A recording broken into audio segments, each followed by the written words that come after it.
Maintenant, à l'époque, il fallait un bouc, un animal. Le sang de la... Un sacrifice. Le sacrifice pour purifier l'homme. Alors que cela continue, hein, c'était continuel. Il fallait lui-même, par son amour, par sa préscience. Donc lui-même, Dieu s'est fait homme et il est venu donner son sang, sa vie, pour purifier l'homme du péché. Lorsqu'on est pur, on a maintenant accès d'aller au ciel. Hein, on peut le voir dans Corinthiens chapitre 15, le verset 3. Et puis, en passant, nous les chrétiens, nous ne demandons jamais des filles aux musulmans, non. Les chrétiens, ils ne forcent pas. Il dit que, Jésus dit que je suis libre. Il frappe à la porte. Si tu l'ouvres, il rentre. Si tu n'ouvres pas, il passe. Il ne force pas. Alors que, excusez-moi avant de chuter, M. Ngolo, quand vous dites que les musulmans ne forcent pas, non, les musulmans forcent les gens. Hein? Après votre 5 piliers de l'islam, il y a le djihad. M. Ngolo. D'accord, ok, merci.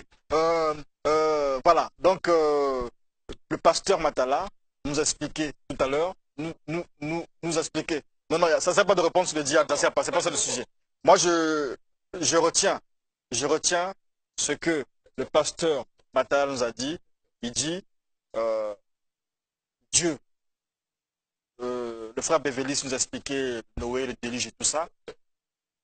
Dieu, comme vous dites, Allah, a pensé que l'humanité est en train de se corrompre et tout ça, l'humanité corrompue, il fallait, pour sauver l'humanité du péché, que lui-même qui se fasse homme, donc qui s'est fait Jésus-Christ, conçu par le Saint-Esprit et la Vierge Marie, hein, c'est bien cela, l'enfant Jésus est né, mais Jésus n'était que Dieu fait chair et qui est mort à la croix comme pour un sacrifice, un peu comme a failli le faire Abraham avec, c'est Isaac ou Ismaël, c'est avec Ismaël, voilà, avec Isaac, ah, merci de me corriger.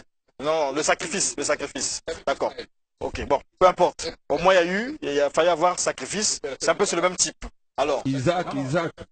Non, lui, il parlera pas, il n'y a pas de problème, il vous a donné un argument, qu'est-ce que vous en dites, docteur Oui, merci beaucoup pour la parole. Nous rendons grâce à Dieu qui sait pourquoi il a permis ou il permet une telle rencontre. Et je profite de cette occasion pour remercier Télé Congo parce que c'est à travers l'émission Kratos de M. Jean Bambi qui m'a permis, n'est-ce pas, qui a fait que je sois connu aujourd'hui dans le monde par la grâce de Dieu.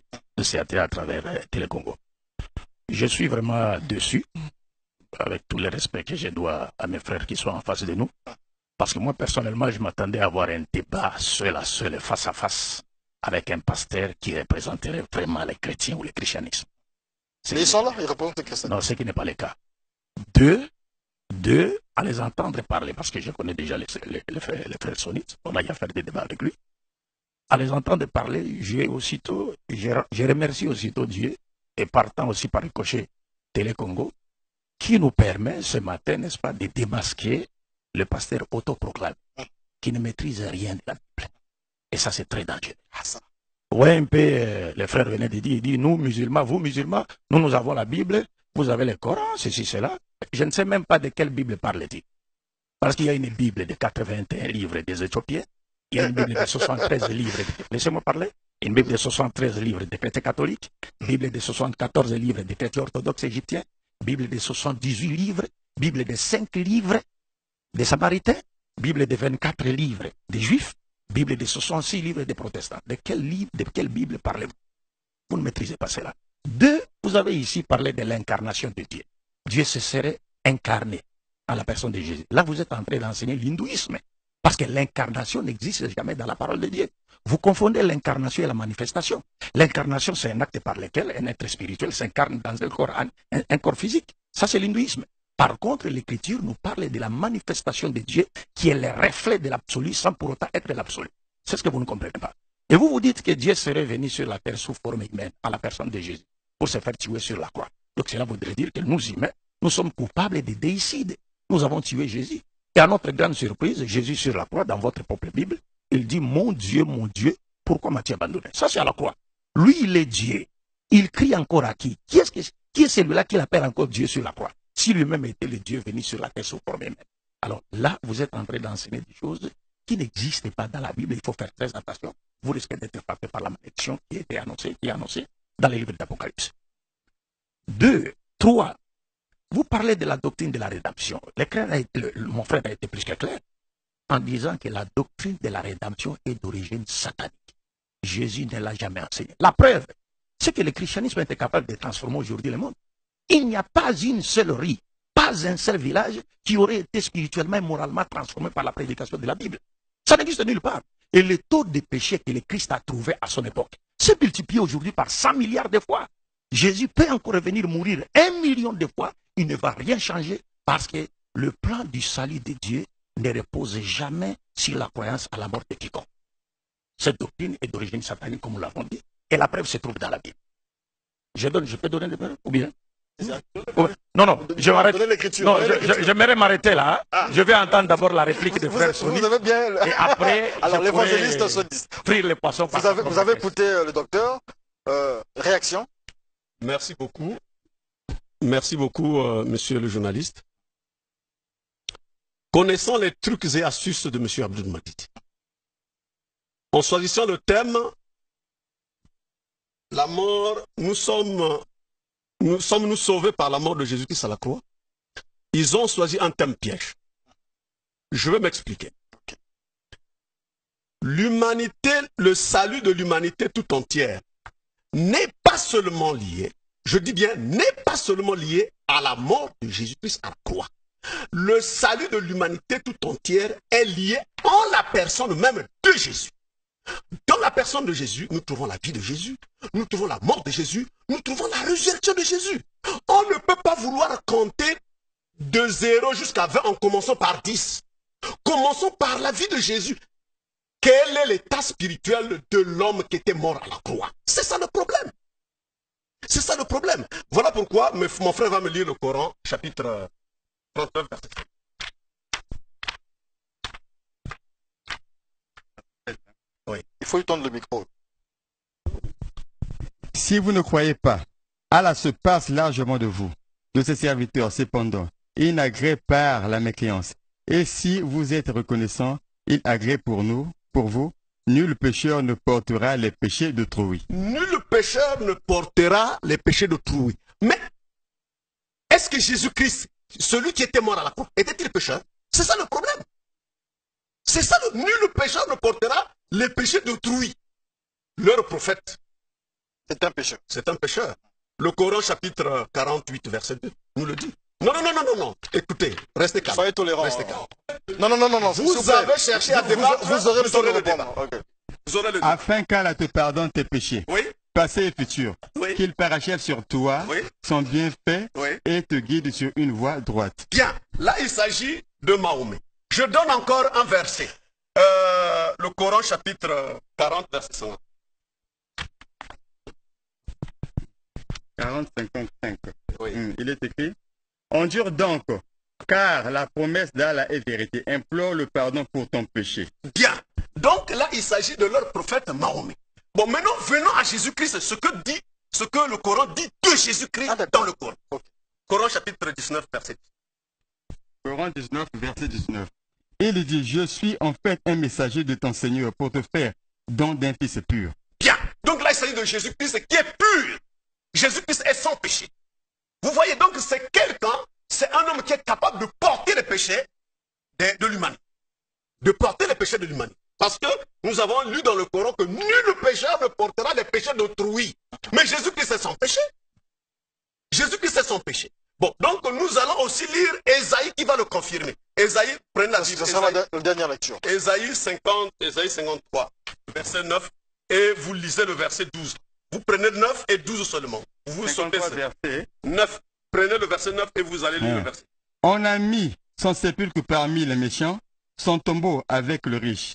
Quoiqu'il n'eût point commis de violence. De violence, donc il n'a pas de péché. Verset encore 12. Verset 12. Il est dit: c'est pourquoi je lui donnerai sa part avec les grands. Oui. Il partagera le butin avec les puissants. Oui. Parce qu'il s'est livré lui-même à la mort. Et qu'il a été mis au nombre de malfaiteurs. Parce qu'il a porté les péchés de beaucoup d'hommes. Amen. Donc celui qui porte le péché de beaucoup d'hommes est sans péché. Il est pur, monsieur le journaliste. Confirmé par le Coran, chapitre 39, verset 7. Nul pécheur ne portera les péchés d'autrui. Le péché, c'est Dieu. Celui qui ne pêche pas, c'est Dieu. C'est Dieu, c'est Jésus-Christ. La parole est donc aux musulmans. Ouais, je pense que toute personne en possession de cette faculté mentale qui connaît les jeux de mon frère, il a aussitôt compris qu'il cherche à esquiver l'évidence. Parce que le thème n'est pas acquis de Jésus-Christ ou de Mohammed, ou encore le salut passera par Jésus ou par Mohammed. Le thème a été bien posé ici, la rédemption par la mort de Jésus-Christ.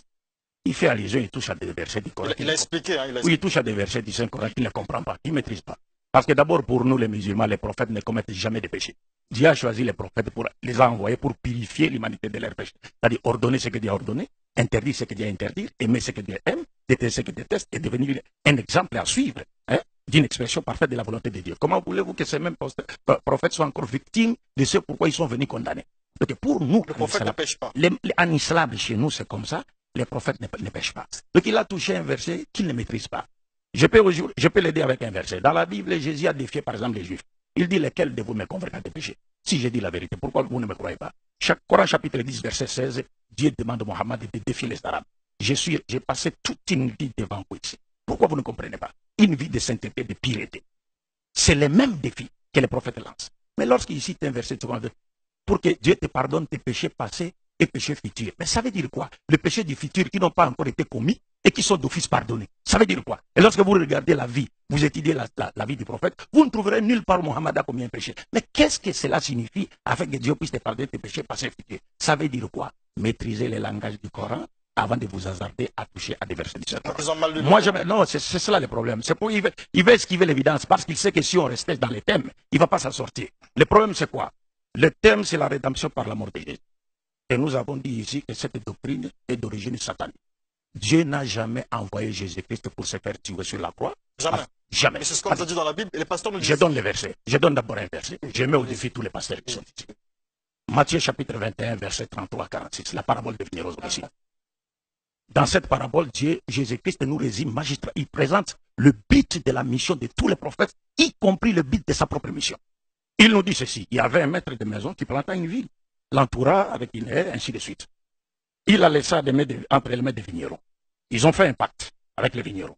Lorsqu'arriva le moment de récolte, il leur envoya ce serviteur pour aller prendre sa part de la vigne. Mais quand les serviteurs arrivaient, les vignerons commençaient à faire bien. Ils tuèrent certains, lapidèrent d'autres, firent cuire les. Il a envoyé un second groupe qui connaît les mêmes sons. Il a envoyé un troisième groupe qui connaît les mêmes sons. En fait de compte, on dit les maîtres de la maison, qui est un homme, parce que Dieu n'est pas un homme. Il leur envoya maintenant son fils, espérant qu'ils lui donneront sa part. Lorsque le fils arriva, la Bible dit, les vignerons dit, voici l'héritier, saisissons-les et tuons-les. Ils se saisirent du fils, selon la parabole, il les tuait. Et Jésus s'adressa à l'assistance, lui dit, que fera le maître de la vigne au vigneron lorsqu'il viendra? Et l'assistance répondit en disant, il tuera misérablement ce misérable et prendra la vigne et la fermera à d'autres vignerons qui lui donneront le moment de la récolte. Maintenant, décortiquons la parabole.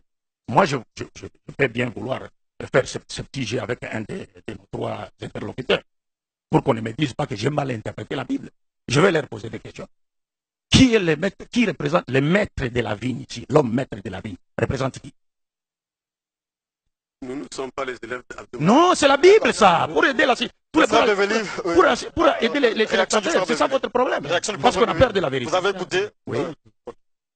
Nous ne sommes pas là pour jouer au chat à la souris, M. Abdoul. Si vous m'aviez posé la même question sur le Coran, M. Abdoul, j'allais répondre aisément. Il va vous répondre. Allez-y. Je crois que vous avez aisément dit que le frère a donné un passage du Coran qu'il ne maîtrise pas, d'après vous. Et vous aussi, vous touchez un verset de la Bible que vous ne maîtrisez pas. Non, c'est pourquoi. Je viens, s'il vous plaît.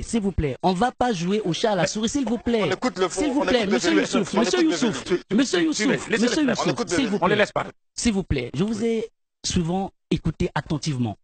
En ce qui concerne la lecture du Coran, vous avez très souvent donné des conditions pour la lecture du Coran. Il faut d'abord maîtriser la langue arabe. Il y a plein de techniques pour maîtriser le Coran. Et vous devez savoir une chose, en ce qui concerne la parole de Dieu, il y a aussi des conditions pour enseigner, expliquer la parole de Dieu. Premièrement, il faut d'abord avoir le Saint-Esprit. Deuxièmement, il faut faire partie de ce qu'on appelle les 5 ministères. Apôtre, prophète, évangéliste, pasteur ou encore docteur. Vous êtes ni apôtre, ni pasteur, ni évangéliste, mais vous tenez quand même à lire les versets de la Bible et à vouloir l'expliquer. Lorsque nous aussi nous prenons le Coran pour lire et pour expliquer, vous êtes la montez. apôtre, Monsieur, évangéliste, je viens, s'il vous plaît, je viens. S'il vous plaît, je viens. Vous avez pris un passage assez important. Vous avez dit que Jésus, je vais vous lire un passage quand même assez important ici, dans le livre de Luc. Dans le livre de Luc, chapitre 14, Luc chapitre 24, pardon, à partir du verset 44, il a dit quelque chose d'important. Oui, à partir de Luc chapitre 24, à partir du verset 40. Oui. Et en disant cela, il leur montra ses mains et ses pieds. Comme dans leur joie, ils ne croyaient pas encore, et qu'ils étaient dans les événements. Et il leur dit, avez-vous ici quelque chose à manger? Ils lui présentèrent du poisson rôti et un rayon de miel. Luc 24, 44, à partir du verset 44. Oui, 44. Oui, il leur dit, c'est là ce que je vous disais lorsque j'étais encore avec vous, il fallait que l'écriture s'accomplisse, tout ce qui est écrit de moi dans la loi de Moïse, dans les prophètes et dans les psaumes. Alors il leur ouvrit l'esprit afin qu'ils comprissent les Écritures. C'est ce que je disais dès le début. Dieu a un plan. Dieu a un plan. Et le plan de Dieu, c'est sortir l'homme de l'esclavage du péché. C'est ça le plan de Dieu. Lorsque monsieur Abdou pose la question à savoir qui est le maître, je vous ai dit, vous m'avez interrompu dans l'introduction parce que c'était une base très importante. Jésus vient. Quand on dit qu'il est le Fils de Dieu, il se présente au même titre en tant que serviteur de Dieu. C'est-à-dire Dieu dans la chair. Il est tout à fait au courant des souffrances, des tentations que l'homme vit sur terre. Par exemple, la Bible dit que Dieu n'est jamais tenté, mais on a vu Jésus être tenté, par exemple. Ça, c'est Dieu homme. Pourquoi? Parce que nous, les êtres humains, nous sommes tous les jours, n'est-ce pas, sous pression de la tentation. Jésus a vaincu le péché, il a vaincu la tentation, et c'était à son tour de nous dire, regardez, moi j'ai vaincu la tentation, j'ai vaincu le péché, et parce que j'ai vaincu la tentation, j'ai vaincu le péché, désormais j'ai l'autorité de vous aider à vaincre la même chose. Est-ce que vous comprenez? Donc, quand Monsieur Abdoul m'a dit, prends un exemple pour dire que qui est le Père ici. Nous sommes dans la Bible, si mon frère. je viens, laissez-moi finir, Monsieur Abdoul, s'il vous plaît. Moi, j'avais la parole, j'ai posé des questions. S'il vous plaît. Pour qu'on ne dise pas que j'ai mal interprété la Bible, j'ai demandé à ce que les chrétiens interprètent la parole. Oui, mais Monsieur Abdoul. Mais pourquoi vous esquivez les Beverly, s'il vous plaît.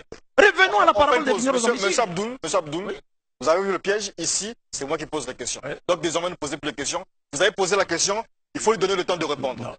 S'il vous plaît, on vous redonnera la parole. Donc, laissez Monsieur Beverly continuer. Donc je disais que vous avez sur ce point, Monsieur Abdoul, s'il vous plaît, Monsieur Abdoul, s'il vous plaît. Voilà, allez-y. Il y a des millions de personnes qui nous suivent. Donc, on va prendre le temps. Je disais, sur ce point, il y a des passages dans la Bible là où Jésus se présente manifestement aux hommes comme étant un homme. C'est-à-dire, il met de côté son omniprésence, son omnipotence et son omniscience. C'est-à-dire, il se comporte comme tout être humain qui est, comme on dit, sous la pression du péché.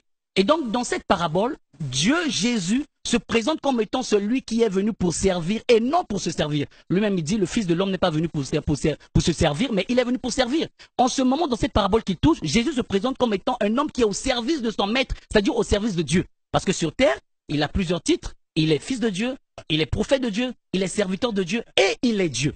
Donc sur ce point, c'est important que M. Abdoul puisse le savoir. C'est pourquoi je dis, ça ne sert pas, M. Abdoul. Si vous prenez des passages dans la Bible que vous-même vous ne maîtrisez pas, eh ben on va sortir du sujet. Donc allez droit au but et puis ne jouons pas au chat à la souris, M. Abdoul. C'est ce que je disais. La parole au musulman. Voilà. Merci. Allez-y. Le micro. Sincèrement, c'est bon? Oui. Sincèrement, je me rends compte que ce débat m'intéresse. Les frères de l'autre côté, mes frères pasteurs, ont un problème. C'est qu'ils sortent du thème que nous avons choisi pour aujourd'hui. D'abord, premièrement, nous avons ici un problème. Être sauvé par le sang de Jésus-Christ qui est mort à la croix pour nous. Ça, c'est la première chose. Deuxièmement, je vous ai dit ce qui suit. Le Coran présente que s'il y a un Dieu que nous devons adorer, je ne vais plus revenir sur ce que je vous ai présenté, il y a ça, il y a tel critère pour que ce Dieu mérite d'être adoré. La question ici est laquelle, mon frère? C'est que Jésus, au même moment qu'il le présente comme Dieu, au même moment, ils vont le présenter comme prophète. Au même moment, ils vont le présenter comme étant mort. Or, nous savons que Dieu ne meurt jamais. Mort et ressuscité. Attendez, mort et ressuscité. Nous disons ce qui suit. Je prends votre argumentaire, ou votre argument. Si vous dites que Dieu est mort, qu'il a fait 3 jours, selon vous, et je vous le dis, que le Coran ne reconnaît jamais. Jamais Jésus n'a été tué, ni crucifié. Ah bon. Jamais Jésus n'est mort. C'est ce que le Coran dit. Ça, c'est notre débat. Alors, je voulais dire ici, si on s'en tient à ce que les frères disent, qu'il y a un Jésus quelque part qui était dans le ventre de maman, ma Marie, et entre-temps, dites-nous véritablement, qui était Dieu quand il était dans le ventre de Marie? Ça, c'est la première question. Deuxièmement, comment avoir le salut Je pense que vous prenez note. par le sang de Jésus-Christ, sachant que Jésus-Christ, fils de Marie, qui est donc prophète, véritablement prophète de Dieu, quand nous lisons dans Luc 6, 12, on nous dit clairement que Jésus est allé sur la montagne, il a passé toute la nuit en train de prier Dieu. Lui, Jésus, passe la nuit en train de prier Dieu. Toi, ici au Congo-Brazzaville, avec les lunettes des Congolais, c'est-à-dire enfin, je ne veux pas ici parler des lunettes. Physique, je parle en termes de... Comprenez? Pour toi, tu penses que Jésus qui a passé la nuit en train de prier Dieu, non, moi je vais adorer Jésus. Au lieu d'adorer Jésus, adorer plutôt... Monsieur Abdoul, voilà. Voilà. Une parenthèse avant que vous me preniez la parole. On parle aujourd'hui du thème, la mort Oui. De Jésus-Christ à la croix. Est-ce qu'elle sauve l'humanité? Justement, pour parler de ce sujet, on reviendra forcément sur Jésus, Dieu ou pas. C'est-à-dire que c'est intimement lié, donc ça ne sert pas de rappeler. Voilà, donc le sujet il est là comme ça, c'est-à-dire que c'est assez lié. Donc vous avez la parole. C'est intimement lié parce que c'est cette théorie qui a engendré la doctrine de la divinité de Jésus. Est-ce que vous comprenez? Parce que les gens disent que l'humanité a péché contre Dieu, donc à travers Adam et Ève, il n'y avait aucun autre moyen pour Dieu de pardonner à l'humanité son péché.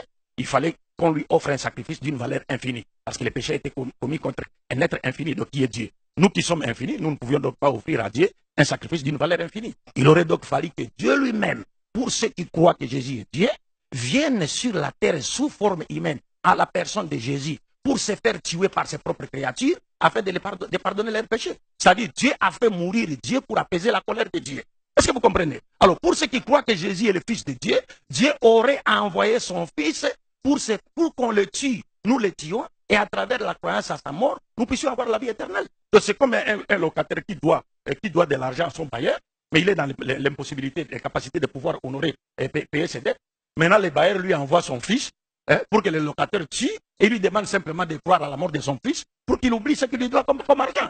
Est-ce que vous comprenez un peu le problème? Les frères sont conscients parce que lui, il n'a fait que m'imiter.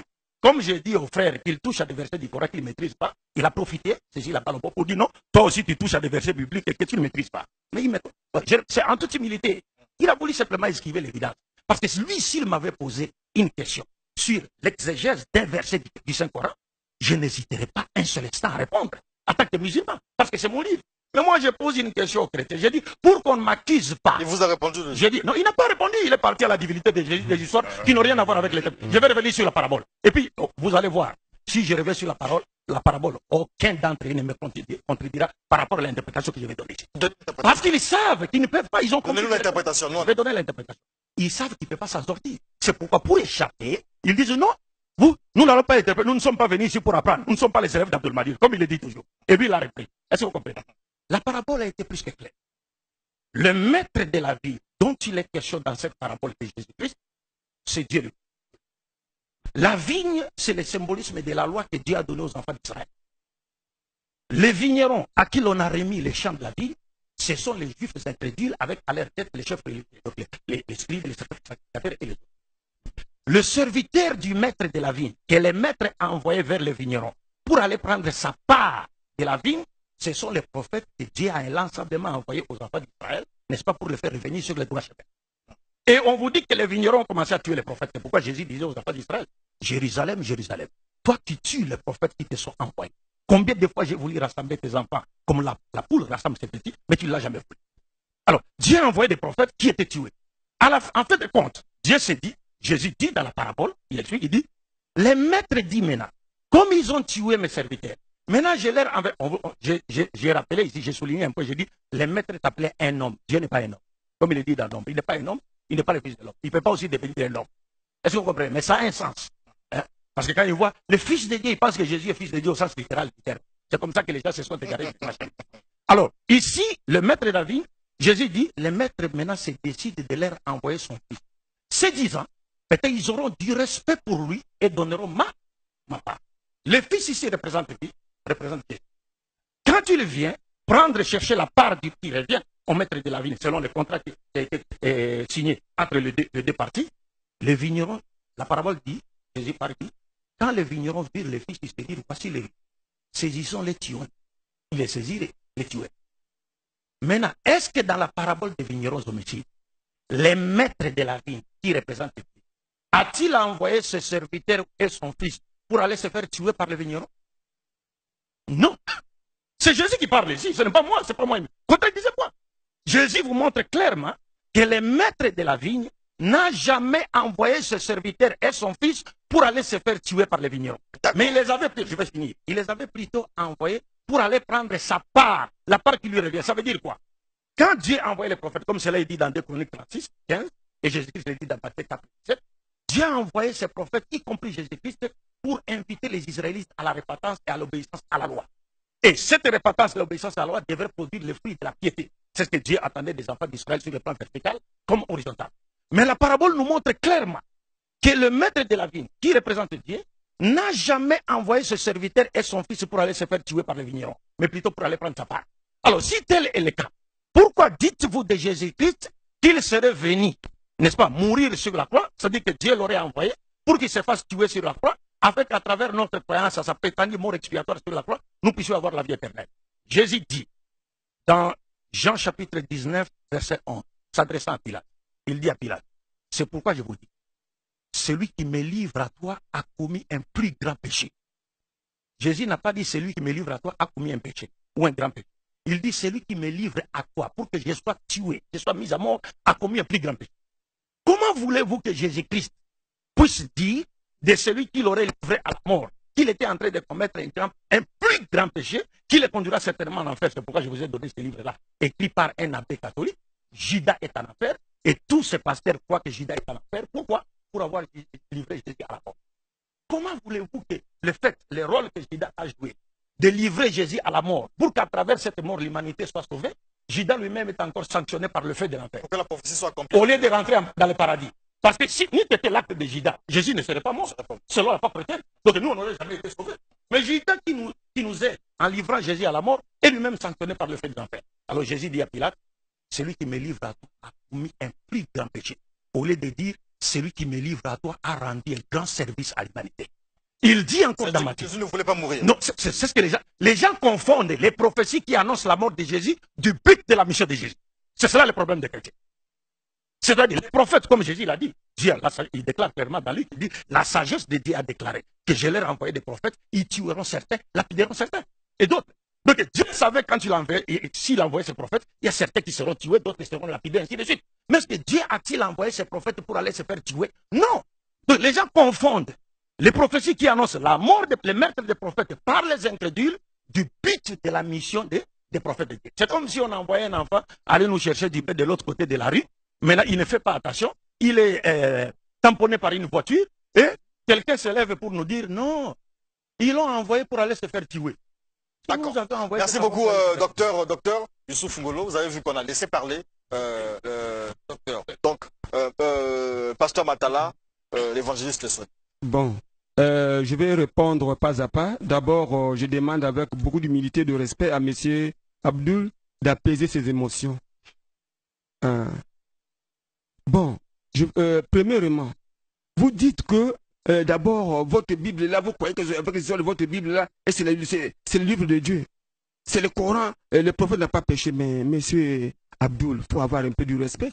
Est-ce que vous savez que Mahomet a adopté une fille de 6 ans? Et puis il l'a fait marier, faire dans sa maison à l'âge de 9 ans. Et il a forcé aussi son fils adoptif d'abandonner son épouse. Et il a marié cette épouse. Vous ne voyez pas que... monsieur. Ok. Donc, bon, maintenant, concernant, nous devons, quand on parle de Jésus-Christ, on doit trouver sa divinité. Ce n'est pas vous le premier, les Juifs l'avaient commencé. Jean chapitre 10, le verset 30 à 33, vous avez fait 15 minutes à vous deux. Moi et le Père, nous sommes un. Alors les Juifs prirent de nouveau des pierres pour les lapider. Jésus leur dit, je vous ai fait voir plusieurs bonnes œuvres venant de mon Père, pour laquelle me lapidez-vous? Les Juifs lui répondirent, ce n'est point pour une bonne œuvre que nous te lapidons, mais pour un blasphème, parce que toi, qui es un homme, tu t'es fait Dieu. Donc c'est un combat depuis longtemps. Vous, votre motif, c'est la divinité de Jésus-Christ. L'autre là, ce sont des cache-cache. Mais Jésus est Dieu.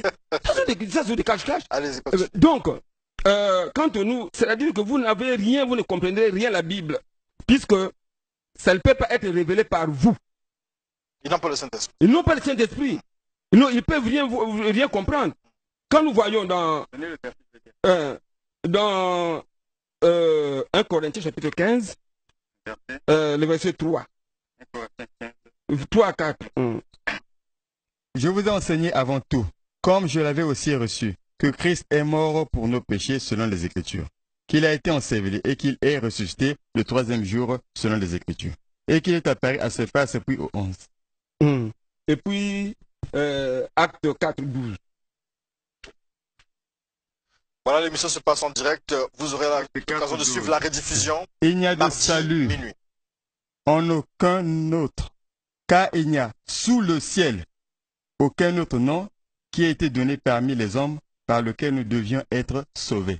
Donc c'est pour cela que Christ, ce n'est qu'au nom de Jésus-Christ, voilà, et il a donné sa vie pour la rémission de nos péchés, pour que nous soyons purifiés et en même temps nous racheter. C'est Dieu lui-même qui a fait cette transaction. Donc pour vous les musulmans, c'est un mystère, vous ne le comprendrez jamais. C'est pour cela au commencement, je vous ai dit que un fils nous est donné, un enfant nous est donné, il s'appellera Dieu puissant, Père éternel. Donc il a tout avec lui. C'est un mystère que les musulmans ne comprendront jamais, jamais. Vous êtes voilés. Donc je demande encore un peu du respect pour la Bible. Sinon je ne vais pas vous offenser. Évangéliste Sonite. Évangéliste Sonite.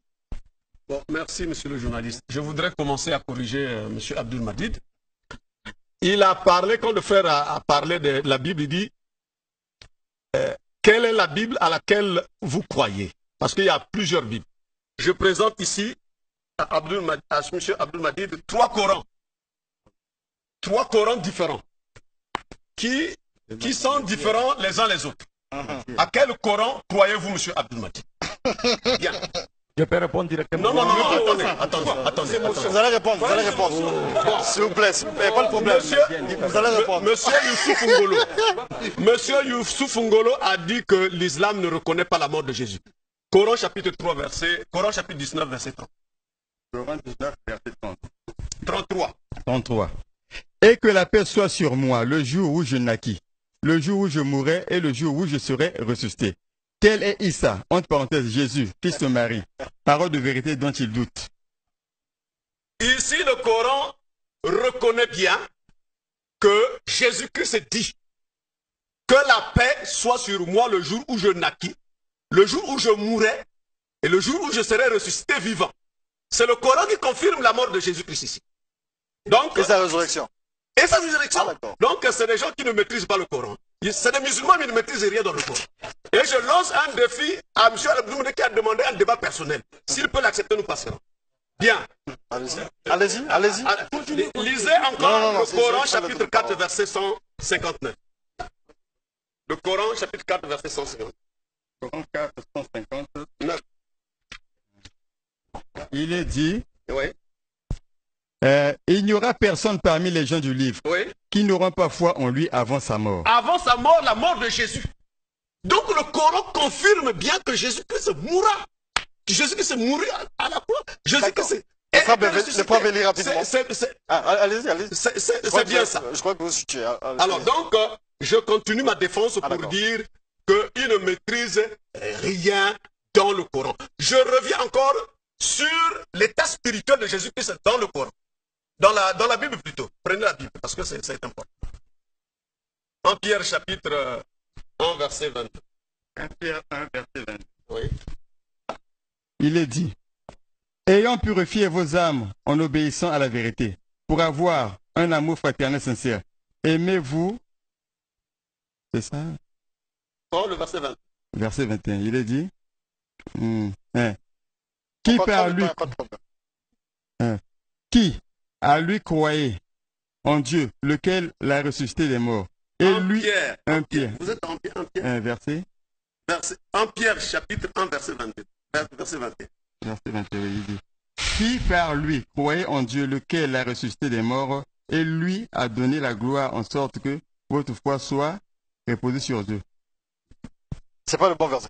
Pendant ce temps, le frère Beverly peut réagir. D'accord, moi j'aimerais quand même ouvrir une parenthèse, hein, déjà si vous permettez, vraiment il y a un vrai désordre.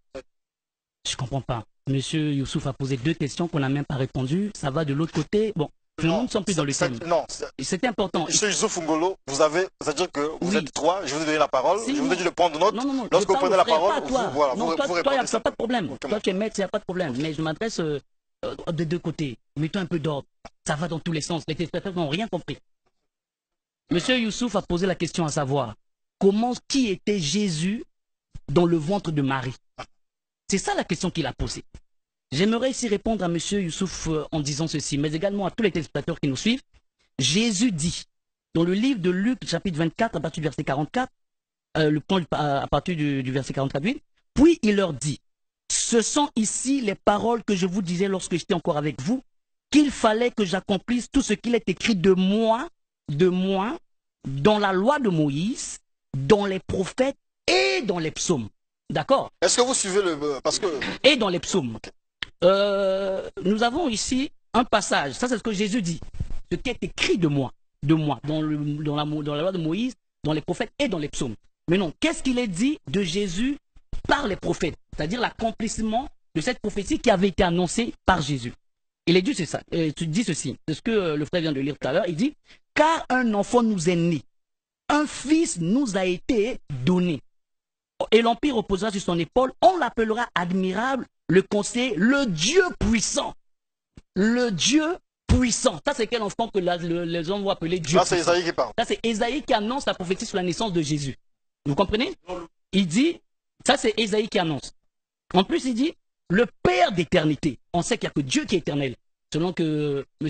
Youssouf venait de dire que Dieu, il nous appelait tous à la mort, mais sauf lui, il est éternel. Il dit, Père éternel, le prince de paix pour accroître l'empire et une paix sans fin au trône de David et à son royaume pour l'avenir et le soutenir pour le droit, etc. Mais non, ça nous sommes dans les prophètes. Mais non, dans les psaumes, pour voir l'accomplissement de la prophétie de Jésus. Dans les psaumes, il est dit ceci. Dans psaume chapitre 2, à partir du verset 7.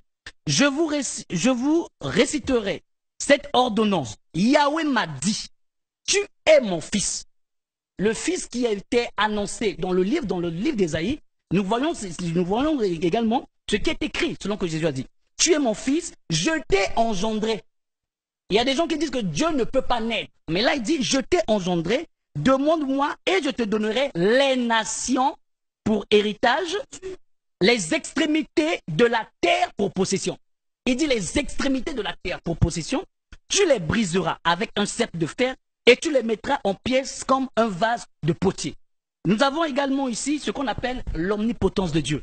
Je réponds ici à la question de M. Youssouf qui disait qui était Dieu dans le ventre de Marie, et il était Dieu. Dieu est omnipotent, omniprésent. Il peut être au ciel, au Congo, aux États-Unis, il fait comme il veut. S'il ne croit pas en cette omnipotence de Dieu, ce n'engage que lui. Dans le livre de Genèse au chapitre 6, c'est pas la première fois que Dieu prend l'apparence humaine. Dieu a déjà pris l'apparence humaine auparavant. Nous sommes dans le livre de Genèse, rapidement. Non, Genèse, permettez-moi de retrouver, voilà. Genèse au chapitre 18, il est dit ceci, permettez-moi, je vais lire rapidement, parce qu'on va gagner le temps. Puis Yahweh lui apparut dans la plaine de Mamré, comme il était assis à la porte de sa tente pendant la chaleur du jour. Et il leva ses yeux et regarda, voici 3 hommes parurent devant lui. Quand il les vit, il courut au-devant d'eux depuis la porte de sa tente et se prosterna à terre et il dit, mon Seigneur. Dieu n'était pas spirituel, il était vivant, c'était un homme. Il dit, mon Seigneur, je te prie, si j'ai trouvé grâce à tes yeux, ça c'est Abraham, hein, la conversation entre Abraham et Dieu. Si j'ai trouvé grâce à tes yeux, ne passe point outre, je te prie, et arrête-toi chez ton serviteur. Je prends rapidement le verset 19 qui dit, car je l'ai choisi, Oui. afin qu'il ordonne à ses fils Mhm. et à sa maison, après lui, de garder la voie de l'Éternel, Mhm. en pratiquant la droiture et la justice. Oui, continue. Et qu'ainsi l'Éternel accomplisse en faveur d'Abraham les promesses qu'il lui a faites. Mhm. Maintenant, dans le verset 11, il dit « Oh, Abraham et Sarah étaient vieux, fort âgés, et Sarah n'avait plus ce que les femmes sont accoutumées d'avoir. Et Sarah rit en elle-même et dit « Maintenant que je suis vieille et mon Seigneur aussi est vieux, aurais-je des désirs ?» Et Yahweh dit à Abraham, c'est Dieu qui parle. Il prend l'apparence humaine, ce n'est pas la première fois. Dieu est tout puissant. Il fait ce qu'il veut. Est-ce que vous comprenez? Il peut être aux États-Unis, au Congo, il peut être partout en même temps, à moins qu'il ne croit pas en l'omnipotence de Dieu. Et c'est ça la souveraineté de Dieu. Et c'est ça que nous avons dit que pour comprendre les Écritures, il faudrait d'abord être animé par ce qu'on appelle le Saint-Esprit. Il est dit que le Saint-Esprit vous conduira dans toute la vérité et vous enseignera toutes choses. Lorsque vous lisez la Bible et vous voulez apporter votre intelligence charnelle, vous allez rien comprendre. C'est pourquoi, pour répondre à la question de M. Youssouf Ngolo, quand Jésus était dans le ventre de Marie, il était Dieu. Vous allez chuter, pardon, vous allez chuter. C'est bon? Merci. Non, Rapidement. non, Rapidement. Prenez ce que Jésus-Christ a déclaré dans Jean chapitre 10, verset 20. Oui, pour prouver qu'il est capable de donner la vie éternelle. Je leur donne la vie éternelle, et elles ne périront jamais, et personne ne les ravira de ma main. Ça, c'est la parole de Jésus-Christ comparativement à leur prophète. Coran chapitre 46, verset 9. Jésus-Christ donne la vie éternelle, mais nous allons écouter ce que leur prophète leur dit. 46. Coran 46, verset 9.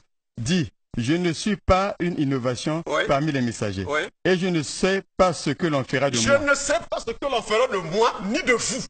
Donc leur prophète ne sait pas le sort réservé à Abdul Mahdi et à Youssouf Ngolo et à leur suite. D'accord, merci beaucoup. Je continue, s'il vous plaît. Je vais vous donner le temps de chuter. Merci. Je vais donner le temps de chuter. Donc, Youssouf Ngolo, allez-y. Merci beaucoup, M. Diaz. Je ne sais pas si vous avez constaté, ils interviennent sur 3, vous intervenez 2. Lorsque vous intervenez, vous faites presque le même temps de parole. Merci beaucoup, heureusement. Heureusement, c'est que tu soutiens la justice. Voilà, moi je m'irais d'abord, premièrement, relever l'ignorance totale de M. Soli. Donnez-moi les coureurs qui sont là. Donnez-les-moi. Il peut donner? Le plus grand ignorant de la planète. Ouvrez-moi ces Corans. Ouvrez-moi. Vous dites, il y a quelqu'un qui lit l'arabe ici. Lis-moi le premier chapitre. Lisez. Ce n'est pas ça, le fond. Attendez, je vais vous faire comprendre. Attendez-moi parler. Attendez, je vais vous parler. Je dis ce qui suit. Laissez-moi. Ils ont parlé. Allez-y. C'est ça leur agitation. Ils ont une agitation populaire. Ça s'agite partout, à les deux côtés, ça s'agite. Et donc, je veux dire ce qui suit. Le Coran que vous voyez, mon frère, c'est la parole d'Allah. C'est la parole de Dieu. On peut prendre un Chinois aujourd'hui ici. Un Chinois, musulman. On le prend de la Chine. On le fait venir ici au Congo. Il ne connaît pas le Lingala.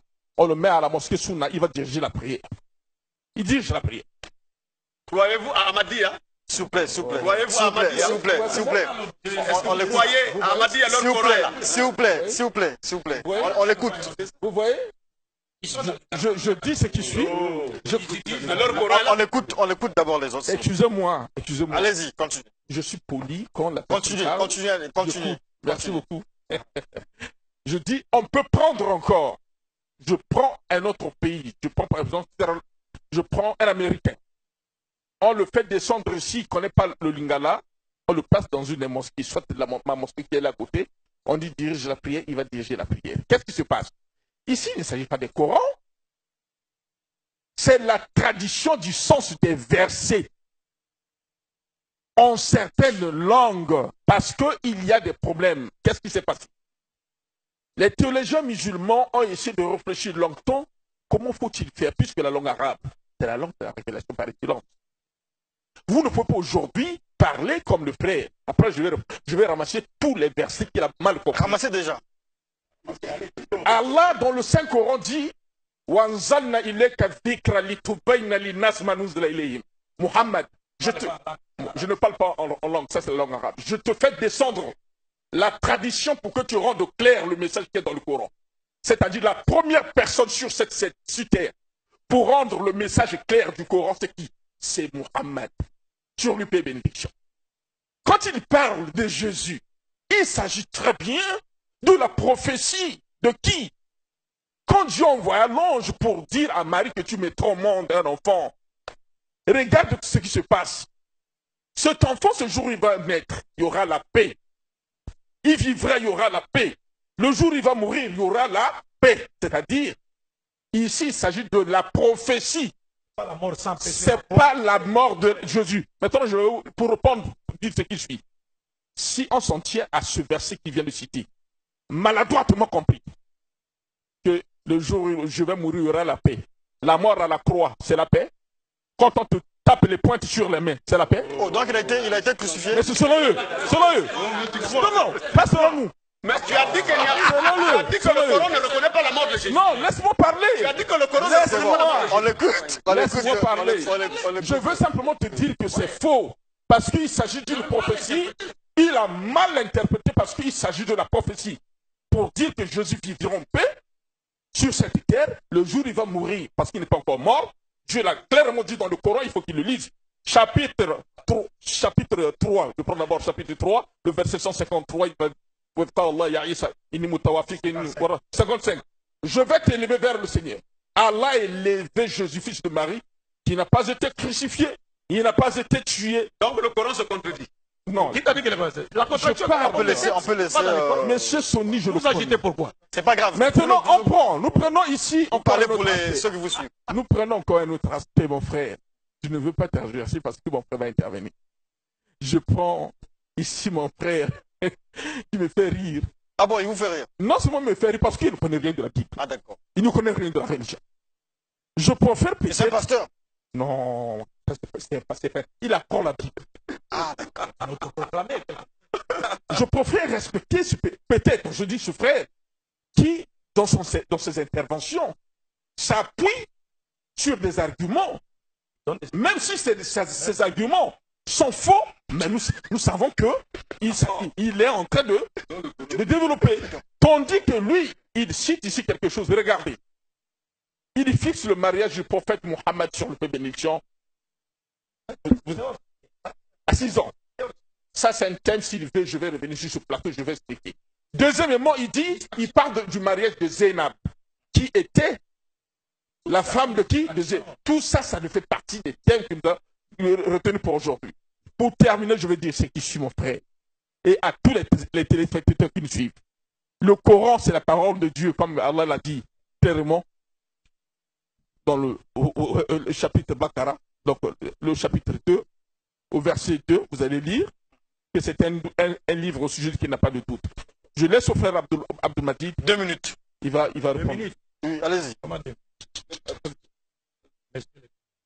Oui, 2 minutes. Nous sommes à la fin de l'émission. Allez-y. D'abord, je reviens. Vous voyez, comme on l'a dit tantôt, il a mal interprété le verset du Coran. Au verset 25 du 19e chapitre. Parce que lui, il a lu les cas de Jésus-Christ. Le verset...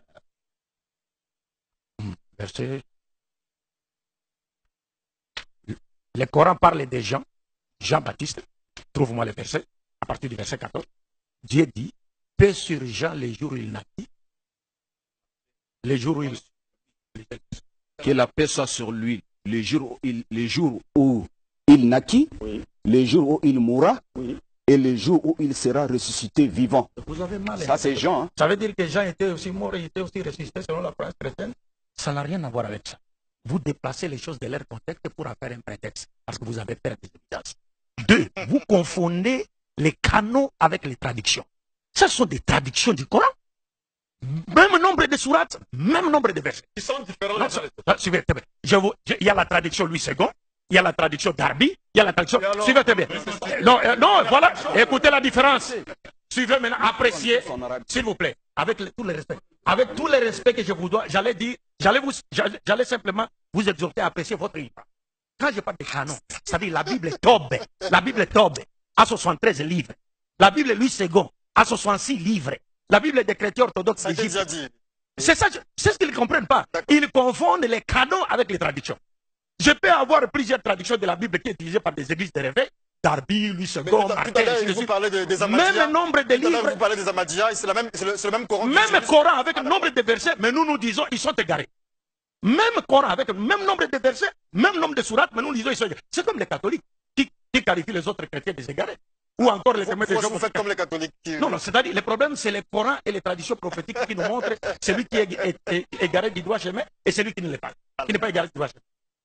On a touché beaucoup de points. C'est comme mon vieux ici, le pasteur, a parlé, il a touché à beaucoup de points. Lui, il a dit qu'il n'est pas pasteur. Oui, oui, bon. Oui, c'est ça. Quand nous disons qu'il est pasteur, parce qu'en l'entendre parler, nous comprenons que c'est un pasteur, mais autoproclamé. Autoproclamé pourquoi? Parce qu'il ne maîtrise pas la Bible. Regardez, il s'est appuyé sur une mauvaise compréhension des Juifs de la parole de Jésus-Christ pour conférer injustement à Jésus les droits à la divinité. Donc quand Jésus a dit, moi et le Père, nous sommes un, et les Juifs lui ont dit, mais c'est pas à cause de bonnes œuvres que nous voulons te lapider, mais c'est parce que toi, un homme, tu te fais Dieu. Alors qu'en disant, moi et le Père, nous sommes un, Jésus-Christ ne voulait pas s'octroyer les droits à la divinité. Parce que Jésus dit dans Jean 14, 28, le Père est plus grand que moi. Paul dit dans 1 Corinthiens 11 et 3, je veux que vous sachiez que l'homme est le chef de la femme, et Christ est le chef de l'homme, Dieu est le chef de Christ. Mais quand Jésus dit, moi et le Père, nous sommes un, ça veut dire quoi? C'est lorsqu'on dit que l'homme quittera sa famille, s'attachera à sa femme, les deux deviendront une seule chair. Ils deviendront une seule chair en quoi? Parce que si vous arrivez de leur rendre visite, vous trouverez un couple, des personnes avec des systèmes de reproduction différents. Mais ils deviennent un dans les mariages qui les unissent. Alors quand Jésus dit, moi et le Père, nous sommes un, en quoi? En conformité de leur volonté, parce qu'il ordonne ce que Dieu ordonne, il défend ce qu'il défend, il aime ce qu'il aime, il déteste ce qu'il déteste, il manifeste réellement la volonté de Dieu sur tous les plans de la vie. C'est pourquoi il a dit dans Jean 17, à partir du verset 10 à 11, virgule 20 à 21, Jésus dit, s'adressant à Dieu, j'ai fait connaître ta parole aux hommes que tu m'as donnés. Garde-les, afin qu'ils deviennent un avec toi. Comme toi et moi, nous sommes un, afin que tous nous soyons un. Et il ne s'arrête pas là, pour que ces gens qui se gardent du droit chemin, il termine en disant, afin que le monde croit que tu m'as envoyé. Il a touché beaucoup de points. Je vais revenir sur le point du frère, parce qu'il a fait allusion à des prophéties qu'il ne maîtrise pas. Il parle d'abord d'Ésaïe 9.5. Ésaïe 9.5 n'est pas qualité. C'est une prophétie qui ne concerne pas Jésus. Ça concerne qui? C'est le fils d'Ézéchias, le fils du roi Akaz. Ça n'a rien à voir avec Jésus. Mais si vous voulez, combien de fois on a débattu de cette prophétie? Merci beaucoup. Merci beaucoup. Merci beaucoup. Merci beaucoup. Merci beaucoup. Merci beaucoup. Moi, je m'attendais. Monsieur le journaliste. S'il vous plaît, s'il vous plaît, s'il vous plaît, s'il vous plaît. Non, je propose seulement. S'il vous plaît, s'il vous plaît, s'il vous plaît, s'il vous plaît. Le pasteur Nikwe, vous connaissez le pasteur Nikwe? Voilà. Le pasteur Nikwe a demandé à rencontrer le docteur Abdul Mahdi dimanche prochain. Donc aujourd'hui nous avons essayé, on fera comme on a fait avec Bana. C'est ce que je veux. On va s'étaler sur peut-être même un mois. Un contre un. Il n'y a pas de problème. Donc vous serez face au pasteur Nikwe, vous serez aussi face au pasteur, au frère Beveli. Ils seront servis. Ils seront servis. Donc dimanche prochain, pasteur Nikwe, le dimanche en 8, frère Beveli, et vous clôturerez avec... Sur quel thème? Évangéliste. Avec le pasteur Nikwe. Avec le pasteur Nikwe sur la même thématique. La même thématique. La même thématique avec le pasteur Nikwe. Il n'y a pas de problème. Voilà. Donc c'est la fin de cet entretien parce que nous avons largement débordé. Il fallait satisfaire. Je sais qu'ici ça a boudé, mais il fallait... C'est pas facile. Hein, c'est pas facile. J'ai pas de parti pris. Je ne suis Nini. Nini. Je suis journaliste. On va du côté de la réalisation, mais on se salue quand même, on est des frères. D'accord, merci. Alors, ok. Un clip du côté de la réalisation. Basta.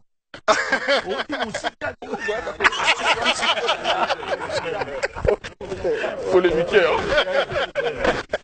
Ok, pasteur. Un clip du côté de la réalisation, s'il vous plaît.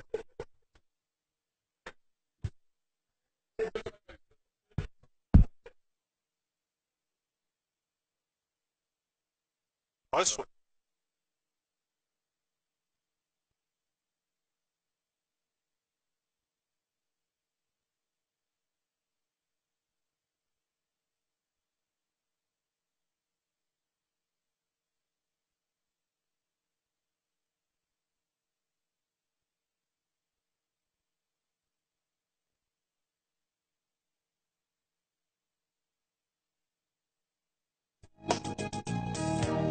Te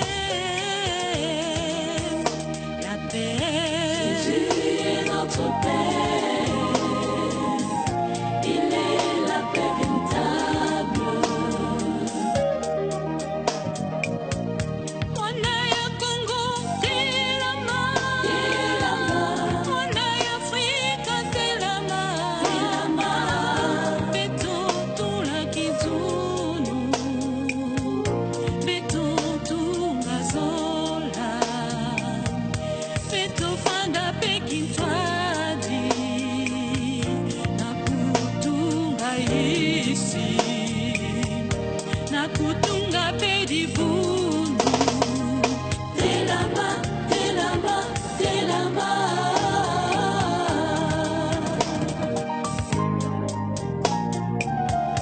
Jésus est notre Père chantons tous il est la paix véritable la paix véritable Jésus est notre Père il est la paix véritable Seigneur Jésus-Christ accorde-nous ta paix que le Congo soit béni. Je sais que tu es le Tout-Puissant. Tu es redoutable. Agis, Seigneur. Peuple congolais, lève-toi. Peuple africain, lève-toi. Œuvrons pour la paix. Consolidons l'amour. Ensemble bâtissons la nation. Bâtissons aussi l'église. Lève-toi, lève-toi, lève-toi. Éphésiens 2,14 nous dit, car il est notre Père, lui qui l'un des deux n'en a fait qu'un, et qui a renversé le mur de séparation, l'inimitié. Le Seigneur Jésus-Christ nous dit encore, dans Jean 14, 27, je vous laisse la paix, je vous donne ma paix. Je ne vous la donne pas comme le monde la donne. Que votre corps ne se trouble point et ne s'alarme point. Malgré nos différences, malgré nos opinions, appuyons-nous sur nos convergences. Non à la violence. Bonjour très chers téléspectateurs de l'émission Studio 210. Très grande est notre joie de vous retrouver encore très nombreux devant vos petits écrans. Vous allez suivre un clip du groupe Emmanuel Mémé Ndiambi tiré de l'album Mouké Ndiambi Kiankou dans ta chrétienté en français, sorti depuis 2016. Il est en vente au centre d'accueil de l'église évangélique à Bakongo. Suivez.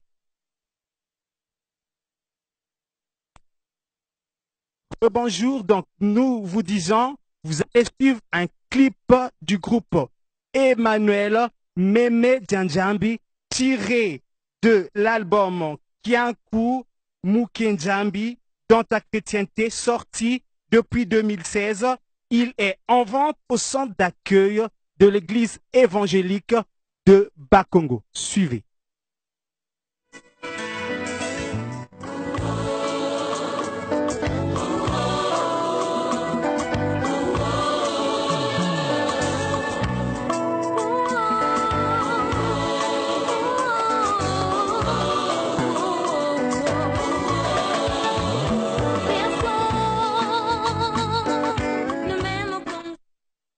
Il ne s'irrite point, il ne soupçonne point le mal.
Afin de ne point succomber.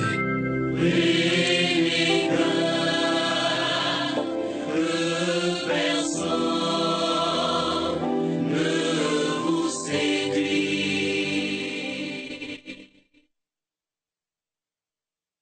Mokili et Tuningai, tiré de l'album Yesu Elonganangai de la sœur Lon Andia, qui est une artiste qui met en avant la louange et l'adoration du Seigneur par les compositions et les inspirations sacrées. L'album